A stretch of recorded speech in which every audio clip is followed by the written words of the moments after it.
Hello, so today we're going to be going over a T-Hex game. This is going to be that Piltover, reroll, or whatever comp that a lot of people are playing nowadays. I didn't really believe in this comp that much. I do really well this game, don't get me wrong. But something that I do, if you guys don't know when I'm playing, is that if there's something that's like marginally like really popular and I have like an okay spot for it, I'll sometimes just hard force it just to try it out so that I can give you guys like a better guide experience. Like I just can't help myself, and that's what I do a lot when I'm streaming or when I'm doing other stuff, which also trolls my games a lot. So I wanted to try it out this game because I started the game off with a Loris and a Caitlyn. And Loris I think is a key part to stabilizing the board, but we'll also see what my options are when I get my first Augment. I like slightly magic roll. Pretty much everything that you get from this is pretty powerful. So I'm starting the game off with 2 Caitlyns and a Loris. I don't think it's that particularly great for this T-Hex line. However, my slightly magic rolls gave me 6 rerolls, which means that I can get Bard in really early here to basically commit towards this Caitlyn reroll line. So if you don't know, the T-Hex is a Piltover Giga unit, like a 5 cost, and what it does is it requires you to have 7 star levels of Piltover or something. And the idea is that, like, you know, you would need to have all the Piltover units, including Seraphine, upgrade, or all the lower cost Piltover units upgraded, and then a Seraphine, and that would give you like your T-Hex, right? Because you have 7 star levels. What I want to do here is I say to myself, okay, because I got these free rerolls, I can roll for Bard without griefing my econ. And by rolling for Bard without griefing my econ, now I can commit towards this line. Now, obviously, I'm holding on to these Ashes as well. If I ended up in a Tryndamere spot, I don't have enough components for a Tryndamere. Another thing I could have done this game is just play Tryndamere. The reason I didn't do that is because I need 2 items on the Ash, or I need like 3 components total in order to unlock it with the Ash. So I couldn't end up playing Tryndamere. Excuse me. I just did the main channel video, so my throat is getting dry. So we're going to struggle through this one together, me and you, the viewer. But anyways, the idea here, also like and subscribe, because we're working on our sub goal. We got 1,000 subs. Bro, my hair is still bad. I didn't gel it from yesterday. But anyways, like and subscribe, because if we get to 1,000 subs, I'll do an RP giveaway. Either way, I have some Caitlyns now. I have the Loris in. I'm just going to commit to the line. I should have maybe made Econ last turn. I just didn't. I'm a little bit dizzy right now because I wasn't like fully on. I was on the fence on whether or not I was going to play Ishtal or not. Maybe because I had a Nico and I was like, maybe I can play this with Bard instead. But now I'm pretty committed to it and we're just going to try it out. I think the biggest problem with this line, basically the idea is that you get a Caitlyn 3, and usually you need some sort of reroll related augment early, like Prismatic Ticket or something like that. You cheaply and efficiently get a Caitlyn, which a lot of times involves you unlocking Bard, winning some rounds, and then you use that to get the T-Hex on like stage 3. Then you win those rounds with the T-Hex, and then on stage 4 you usually can make it to like level 8ish and just like rail people with a T-Hex 1. The problem is that where I see this go wrong is that from the transition from stage 3 to stage 4, with a T-Hex 1, especially if you don't have perfect items for the dude, you just lose 1 or 2 rounds there, and then you're incapable of making it to level 9. And if you don't high roll your level 9, like, you just run yourself into a really, really bad spot. So I think this comp is really situational. Even the spot that I'm playing with, I'm going to have success this game, but I'm going to break it down. I'm going to say where I think there were high rolls and where I think this is not something that's consistent. Now, obviously, the amount of consistency that you have with any comp comes down to how much your lobby is punishing you, right? If everybody is sitting in front of their computer screens, jerking off, doing nothing, not playing the game, then you could play any comp and have success with it. Because as long as you have a plan, you're probably going to rail the people that aren't paying attention, right? That it just comes down to what your lobby is doing. I think this lobby didn't punish me hard enough, which is why I had a successful game, which is why it's even on the VOD channel in the first place. But I still want to talk about it and show you guys how it's played, because it is really common. A lot of people will really have success with it, or will have a lot of success with it. But anyways, basically from here, I need to make an IE. I need to play around this T-Hex. T-Hex, the most important thing that you want on him normally is an Infinity Edge, because basically you're going to shoot a giant beam right down mid lane, and it's just going to do an insane amount of damage. So Infinity Edge, #1 priority in terms of your itemizations. After that, there's many different builds. I'm not sure which one's the best. I like to just go for a full crit build and just get 3 damage items, right? Crit, damage amp, AD, just bang, just to screw everybody over, do a lot of damage. Then with Piltover, right? Piltover, the whole point is that you get these modules that buff your whole team. There are a lot of the 6 Piltover modules that are really powerful, but before that, the only one that I really see success with this line. Now, this might be a me thing, right? I am very like, you know, if it doesn't pass the eye test, I don't play the comp. You know what I mean? Like, I'll play it once or twice just for the memes and to, like, you know, try it out with you guys. But then I usually try and establish like what my criteria is for when it's a good spot to play the comp. Blast shield. Do you see the little Piltover thing? Right over here, the blast shield. I think that's essential.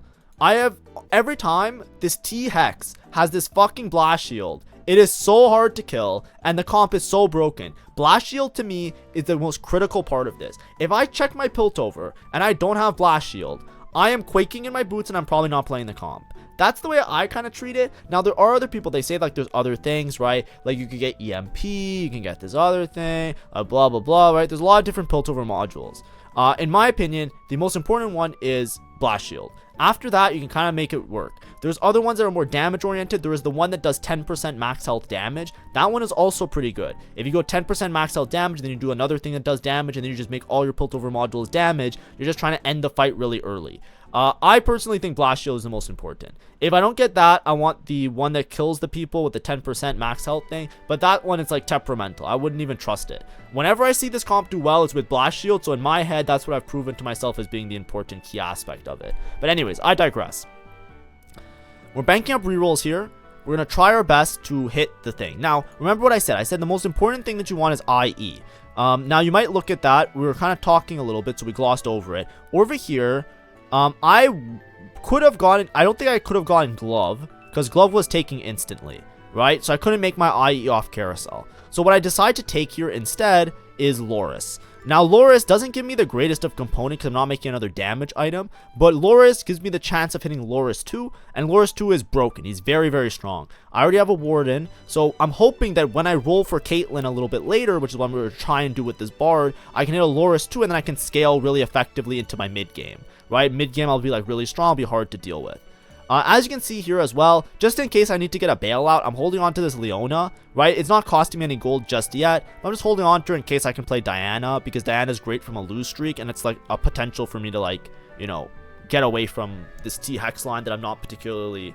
I don't believe in it, right? Even after this game, I still don't believe in it that much. I think it's a little bit of a meme that if gone unchecked, you can have a lot of success with, but you really need a good spot or else you're basically just gambling. It's like a coin flip. I feel like it's way too inconsistent to be like a very reliable line, in my opinion at least.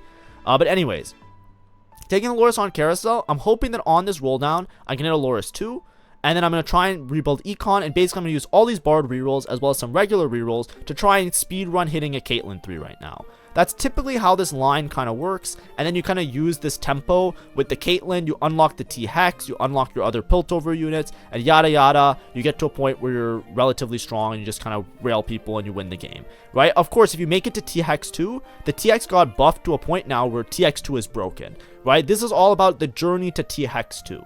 Now, I personally think that this line might be a little bit better if you didn't roll for Caitlyn 3 and instead you just treated it like you unlock Bard and you just greeted Econ. You went to level 8 and unlocked the T-Hex on level 8 by just finding one copy of Seraphine. I feel like that would be more consistent.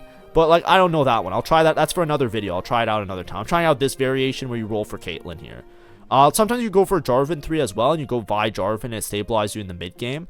But here, I'm basically trying to collect some Caitlyns. I burnt my Bard rerolls. I'm not finding a lot of Caitlyns. It's a little bit of a rough game. I also didn't find Loris 2, nor did I find Vi 2. So I'm going to roll a little bit more here, probably until 30. I don't want to grief my Econ too much, because I wanted an upgraded front line, right? And I don't have either of them, which is really bad, right? So from this spot, this is what I see a lot of people when they play this comp. Now, obviously, this game still goes well for me, so maybe the comp is just broken, but, like, this is what I see most of the time. Like, if you don't have, like, an insane spot, like a prismatic ticket, or, like, double dupes, or, like, something crazy, I don't have Loris 2, I don't have Vi 2, I have no frontline, I have no damage, I have 6 Caitlyns, and I have a Bard. Like, I don't know what's gonna happen. Like, this game, it's chalked. Like, to me, I look at this spot, I'm like, how is this spot even remotely good?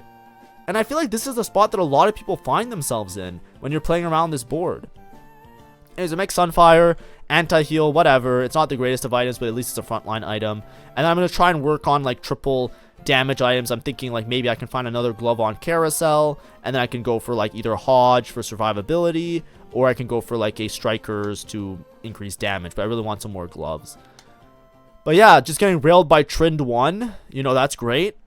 Level 4, no frontline upgrade. Like, I think maybe, like, I had the Jarvan, by the way. I could have maybe played, like, Jarvan with the Vi, and that would have been better. But, like, because I have the Loris pair, and I have the what's his name already upgraded, the Xin Zhao already upgraded, like, I kind of just want to play that. Here, I end up taking Indiscriminate Killer.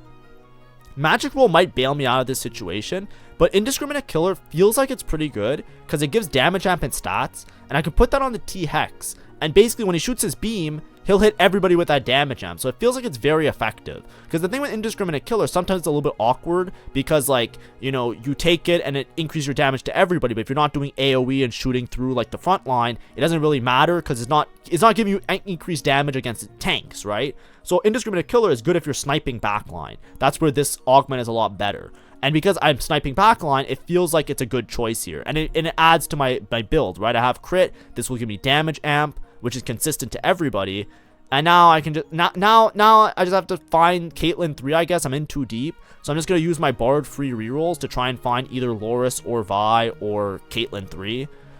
If the thing about this board is that if you stabilize your front line and you can win rounds, Bard starts printing units. And if Bard prints you the Caitlyn, it's a lot better. And if Bard prints you the Loris, it's a lot better. And if Bard prints you a Vi, it's a lot better, excuse me. But, like, the problem is, I don't think I'm winning any rounds with this board. I think that's the bigger problem. Like, maybe it's a frontline thing. I needed to play, like, Jarvan and Vi. I think that's what people do instead of playing around Loris. But I played around this variation because I thought, like, oh, I have Loris pair. Surely I can find one copy of Loris with all of these free rerolls. And I guess not. Maybe the odds weren't in my favor. I'm down to be wrong. Like, that's an okay mistake to make, right?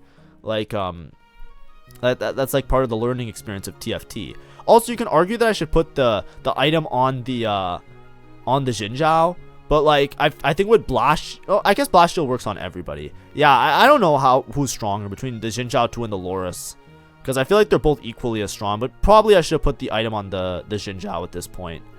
But I'm just getting railed by everybody. Everybody has upgrades, by the way, as well. Look at this guy. He has a Jinx 2, even though Jinx is bad, but he also has a Nico 2 in the front line. Everybody's richer than me, and everybody has more upgrades than me. Finally hit the Vi 2, which is great. And then I'm not upgrading the Bard because I just don't think I have enough gold to do that, right? I need to find these Caitlyn's. I need to find these other units. So I'm just slow rolling above 50, trying to find all my upgrades. Hopefully I can hit Loris 2. There we go. Now I'm starting to feel like this is the board that I wanted at the start of Stage 3. If you can get to this board at the start of Stage 3 by using your rerolls, I think the comp is a lot better, because then you can win rounds and print the Caitlyn's with the Bard.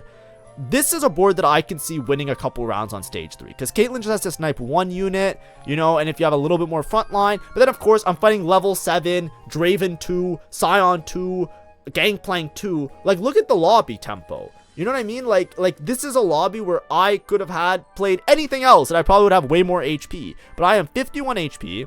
I am not killing units easily. And I am struggling because, like look at me. That guy is up, like, what is it? He's up like 50 gold on me.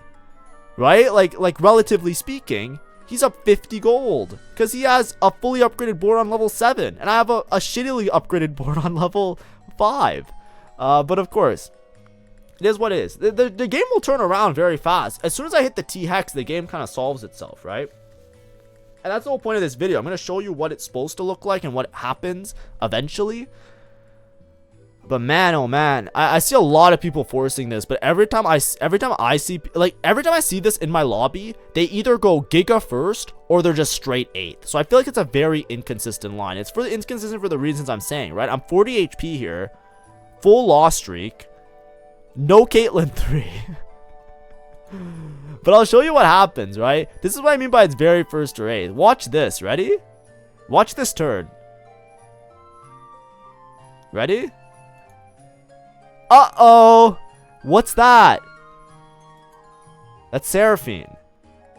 This is where I feel like the board... This is what I mean by I don't understand this comp too well. I feel like this is when it's a win out. If you hit a Seraphine early, you just win the game. You either hit the Caitlyn early or you hit the Seraphine early. Because as soon as you hit that Seraphine, you get such a huge power spike because now you can play 6 Piltover, right? But anyways, with Seraphine, I don't need Caitlyn 3. So now I can just unlock my stuff. Usually with Blast Shield, I think the better option here is usually get Gigantification Ray and then just make your whole board impossible to kill. But here, I think I just go for Micro Rockets because I just want more damage, and I think it's fine. Just go for more damage here because I'm going to have the TX next turn anyways. So if we look here, I'm just going to skip this fight, right? I'm going to lose another round. But now I unlock the T-Hex, right? The way that this works, obviously, is that if you have 7 star levels of Piltover, you get the T-Hex. So I have all of my Piltover units upgraded, all 5 of them, plus the Seraphine, which equates to, or sorry, I have all 4 of the Piltover units upgraded, so 2, 2, 2, and then plus the Seraphine, and it adds up to the T-Hex star levels, 2, 4, 6, 8. You need 9 star levels, excuse me, whatever. And then here, right? Now, Echo Engine is really good just to repeat the Piltover modules, but one of the ones that a lot of people end up taking is Mining Drill. Mining Drill is really strong because you basically get like 7 or 8 gold per turn, right? Which is an insane amount of gold. So you can use this for Econ, and the reason Econ is really important now is that you need to make it to like level 8, level 9 in order to stabilize your board. Because right now, I'm 6 Piltover, right? But I need to get some Wardens in, I need to get some Defenders in, I need to get some Disruptors in, I need the space on the board to fit in some synergies to make my board like not just the T-Hex. Because what's going to happen is, as soon as my front line dies, my T-Hex gets targeted and then I lose the round. I need more units on the board in order to stabilize. So Mining Drill, for that reason, is really powerful. However, it doesn't increase my combat power. So Mining Drill is like the Gambit. You either take it and you go straight to level 9, or you take something else that gives you combat power, and then you slowly make your way to level 9, but you win the rounds a little bit more easily. And it comes down to your lobby. Here I just take Mining Drill because I'm 30 HP. It's either I win or I lose. And now you're going to see why a lot of people play this comp. So as you can see, I full loss streak and I got to 29 HP. Look at this T-Hex one, by the way. So now we're fighting against this board. He has everything upgraded, right? This is a standard, like level 7, 50 gold playing the game. I'm level 6, 40 gold. I have dog shit, but I have a T-Hex. This guy has Ari. He has Yasuo 2, Shen 2, 2 item, whoever the fuck this is 2, right? Jarvan 2. But watch this.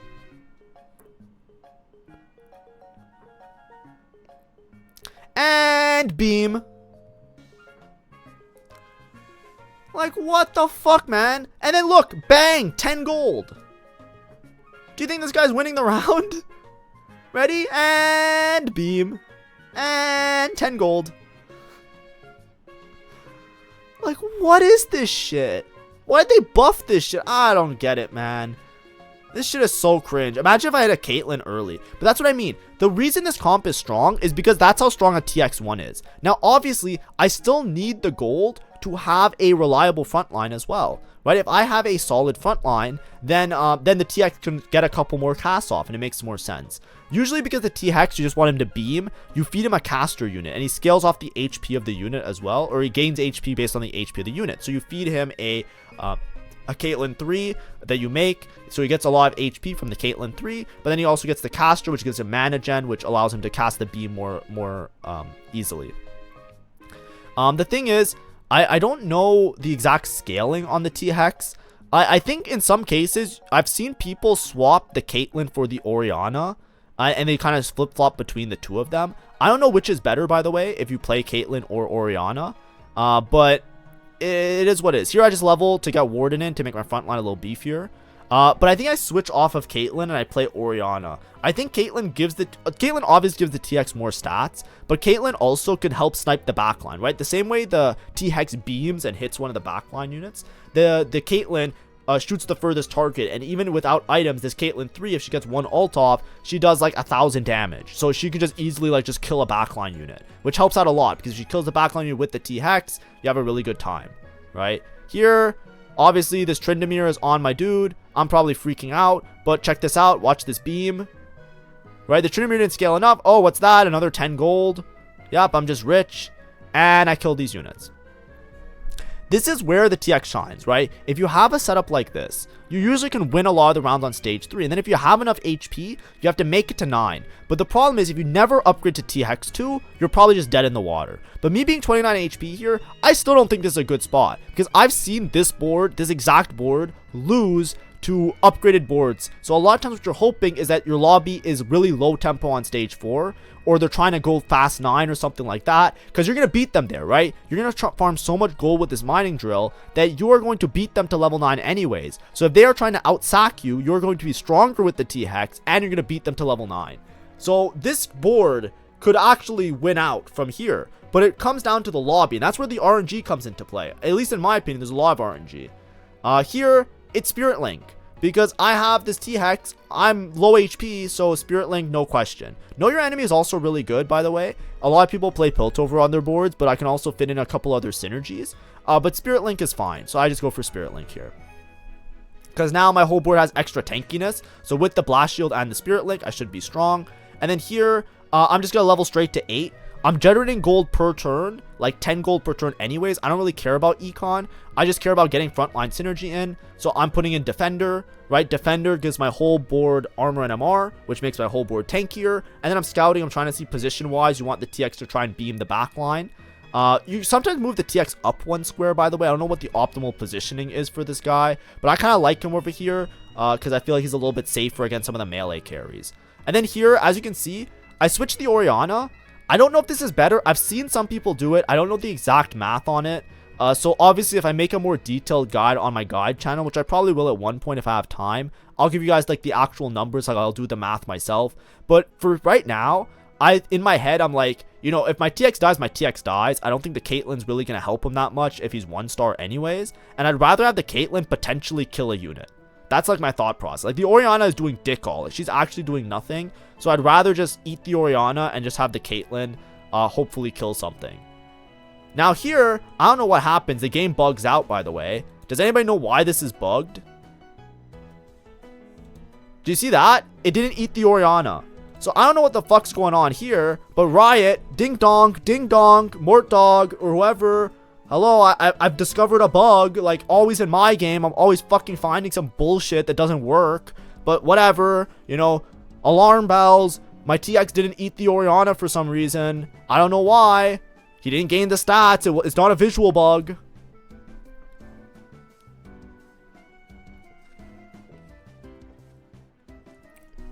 Anyways, look at these boards. This is the board that I'm surprised with, though. Now, Lux is a little bit weird, because look at this guy's board is dog shit, right? Look at his board. He has triple mana Lux, 0 damage Lux, basically.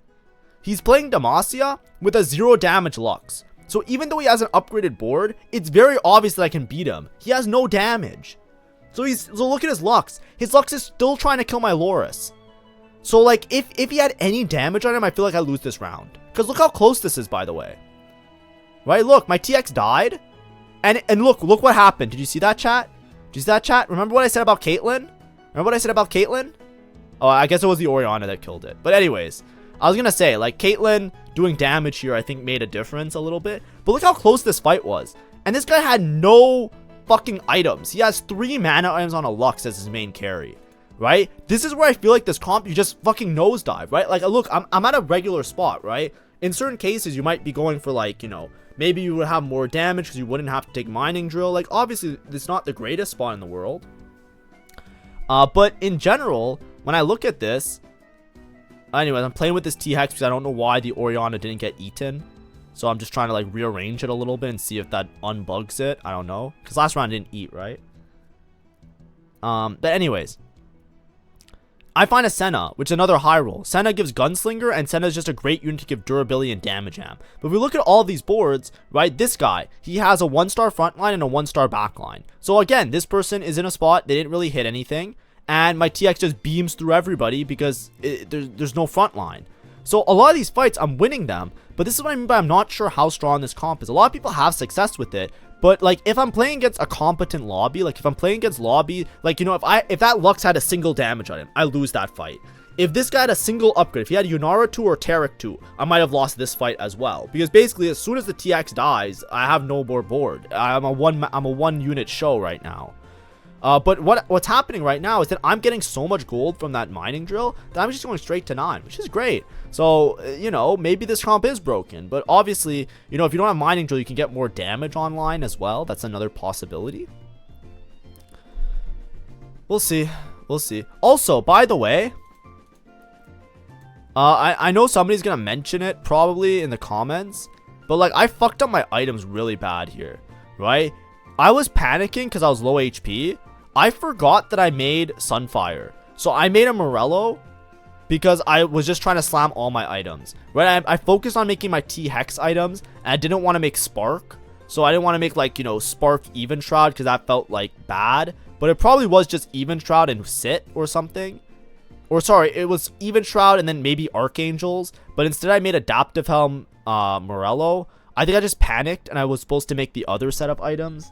That's my bad. I know that it's going to be very apparent, by the way. But I was just focusing. I said I think I need Loris items more than Even Shroud. So I just made the Adaptive Helm. And then I slammed the Morello because I wasn't even thinking about Sunfire. Because I normally don't make Sunfire that often. So I was like, I'm just going to make Morello, anti-heal, whatever. And it's HP item. So Loris gets some HP. Like, who the fuck cares? Obviously, bad slams. I should have just held on to the rod. And should have just made the belt. And then I could have made another belt item instead. I think Adaptive Helm is fine. I think you could go for Even Shroud if you wanted to.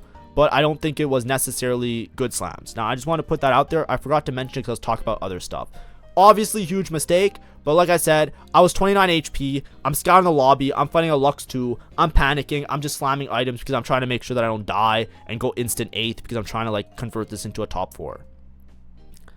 So obviously, bad gameplay there. I'm gonna admit it. I obviously admit whenever I make a mistake. The same way I admit same way I point out other people's mistakes. I always am the first to point out my mistakes. It's just sometimes I forget when I'm talking about something else.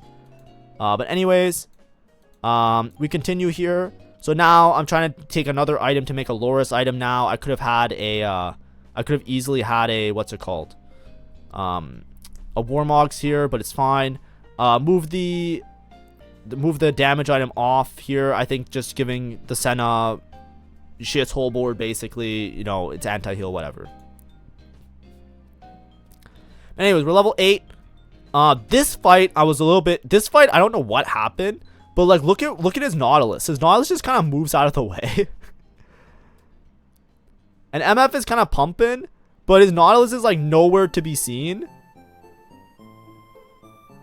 And I just have enough DPS. I don't know how I beat this guy. But once again, if you look at this guy's board, part of the board, by the way, I want to make it very clear. Part of this is that I have double combat, right? I have Indiscriminate Killer and I have Spirit Link, which is helping my board stay alive, right? The board that I just fought, you might look at it and be like, he has MF2. How is he not strong? This guy is triple econ, right? He has extra items from his first augment, but he's like double econ here. He's Reinforcement and gold.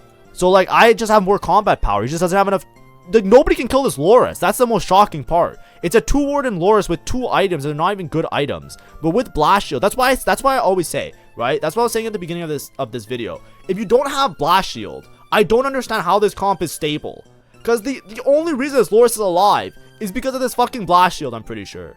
Right? Like, if you look at all of these fights, every single fight, my Loris 2 is unkillable. Now, I don't think Loris is broken. If you play Loris on any other board with items, he's not this unkillable. But specifically with this fucking Blast Shield, it makes such a big difference. Like, having the HP on these units, they live so much longer. And then also I have Spirit Link, which is helping out my board quite a bit.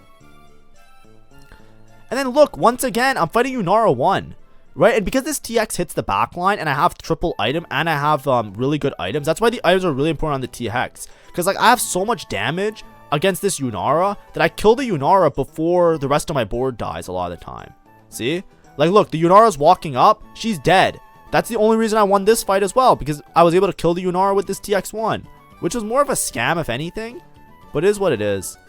Anyways, as you can see, I just full win streak. I'm level 8, 60 gold now because I got all the gold back with Mining Drill. That's why Mining Drill is good. Mining Drill doesn't make your board stronger. Though it's not like if you have gold, it makes you do more damage. So if you're in need of damage, you might have to take like Echo, whatever, that repeats the Piltover modules or something else. But the Mining Drill, the main thing that you want to do with it is just push the levels to fit in the extra units. So here, I'm probably going to go straight to level 9. Alright, because I'm 29 HP. If I'm level 9, I can fit in a Defender now, because I lost Defender to play Gunslinger, because I think the Senna was just a more important thing to play around. And then here, I'm going to make Last Whisper. And then, what do you know? Look at these items, by the way. Like, what the fuck, man? Like, ain't nobody healing on the enemy board. I'm just saying. But I think Last Whisper is really important, right? At this point, like, you know, you can argue that you can make something else at that point. Was there a Shroud, by the way? I could have made even Shroud, actually. Was there a Cloak? Maybe I missed a Cloak. Hold on. No, there's no Cloak. Right? What am I supposed to make? I want to make a tank item for Loris, right? My heart and my soul.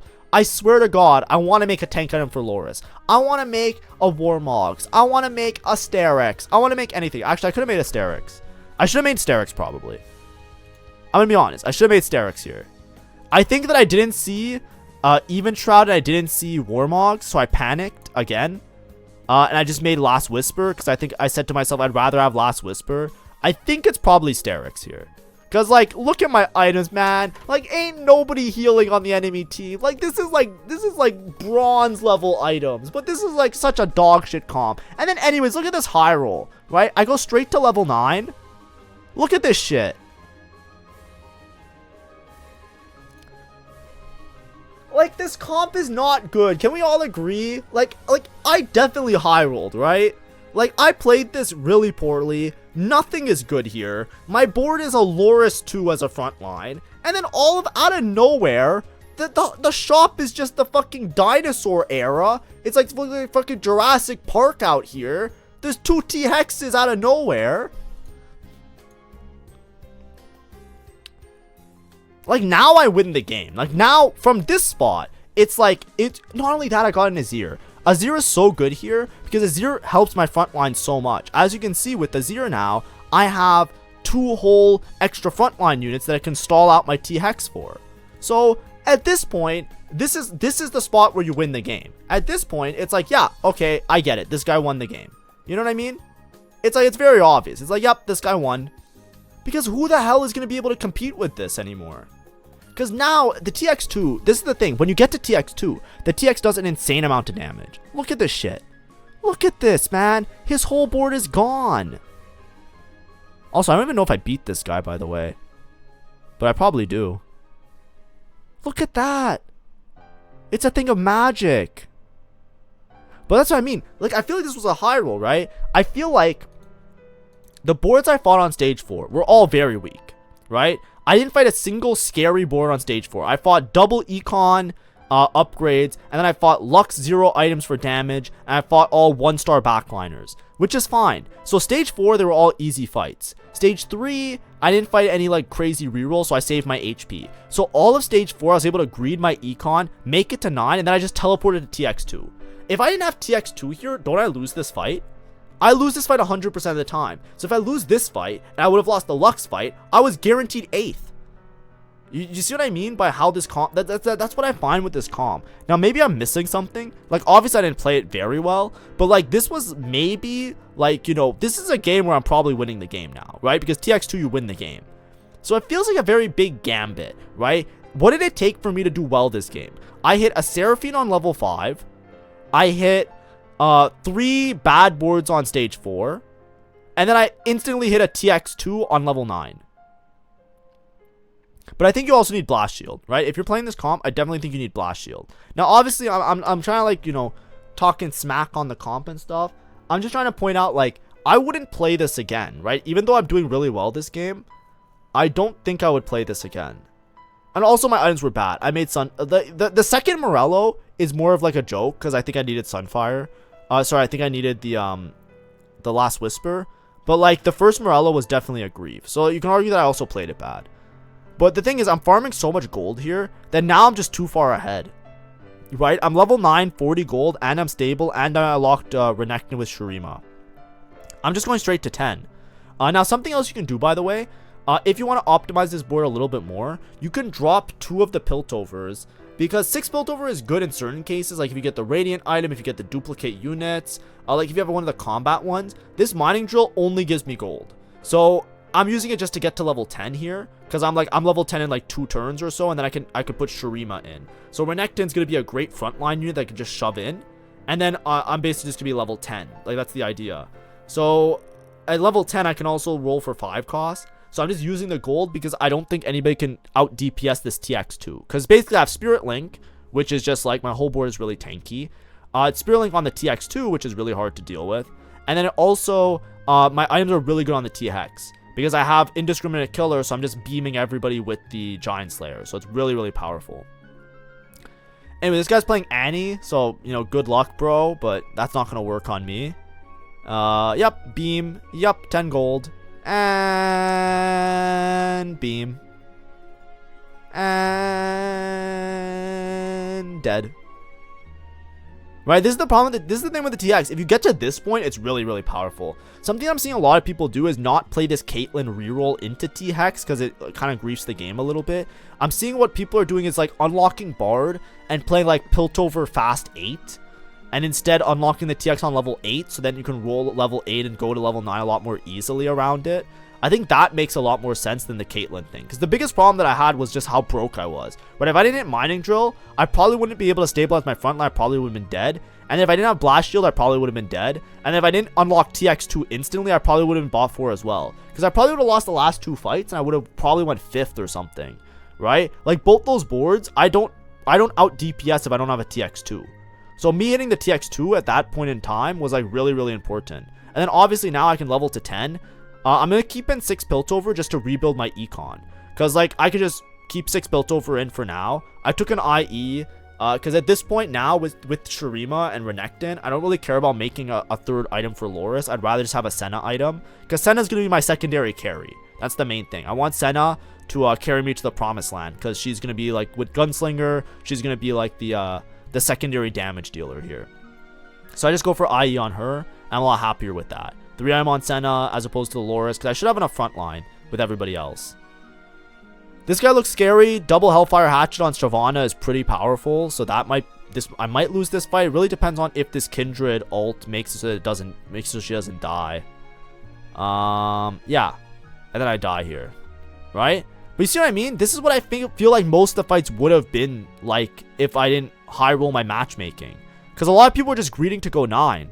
But if you looked at this lobby, right, everybody that I fought was not rolling that much. They were all trying to go 9 or they had econ or whatever. But look, that fight didn't even look close. Did that fight look like the TX was broken? No.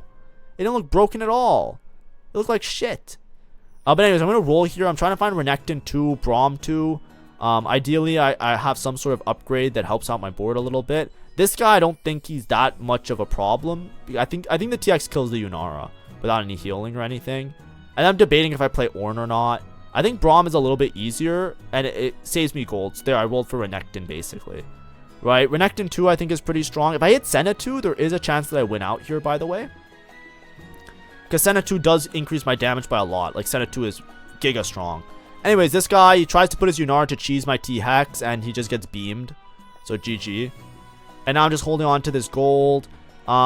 Basically, as soon as I, like, you know, I could drop out of 6 Piltover right now, but I just like having the gold until my whole board is upgraded. I just want to make sure that I roll for the units, right? I need this gold to try and find Senna 2, basically.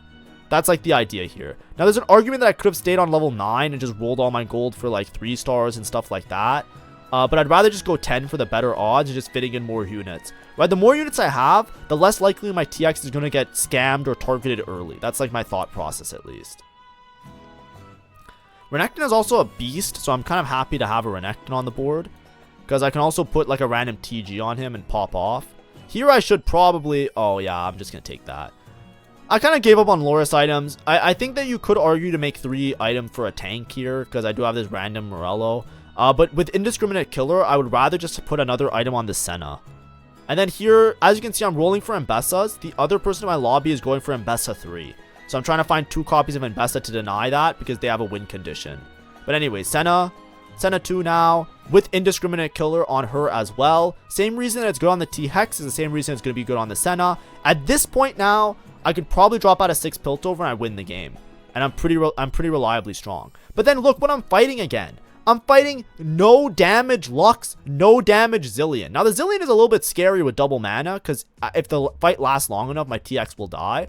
But like, there's no way this Lux is sniping my Senna or my T-Hex. Like, there's no way it can DPS. Like, I don't understand what this build is. He just never got dropped a glove or a rod. I feel like his items are so bad. Look at this. The Lux is tickling my team. Anyways, I'm rolling for Mbessa here. And now at this point, right? At this point with these upgrades, I think there's an argument to drop out a 6 Piltover.